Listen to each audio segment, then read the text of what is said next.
Sous les décorations rouges, roses et blanches, les filles dansaient avec leurs cavaliers.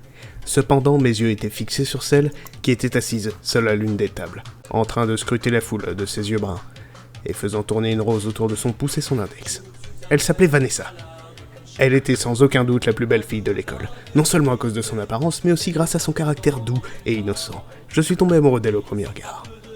Mais je n'ai jamais pu prendre mon courage à deux mains et lui avouer mes sentiments. Au moins, aujourd'hui, j'ai pu lui laisser un cadeau pour la Saint-Valentin. On t'a posé un lapin ?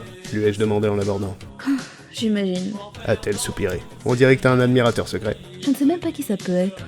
Il y avait seulement cette rose et une carte avec inscrit « Pour la plus belle fille de l'école » dans mon casier.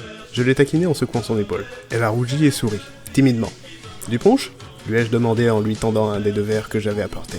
Elle m'a remercié en le prenant, et nous avons parlé pendant une quinzaine de minutes en regardant les autres danser avant qu'elle ne commence à sembler étourdie. « Eh, tu vas bien ?» lui ai-je demandé alors qu'elle se penchait la tête dans ses mains. Je ne suis pas sûre. J'ai la tête qui tourne d'un seul coup. A-t-elle gémi. Allez, je lui ai dit en l'aidant à se lever. Sortons prendre l'air. Une fois sorti du gymnase, je me suis agenouillé à côté de Vanessa, pendant qu'elle essayait de reprendre son sang-froid. Je dois rentrer chez moi. Je vais appeler mes parents. Je ne peux pas conduire dans cet état.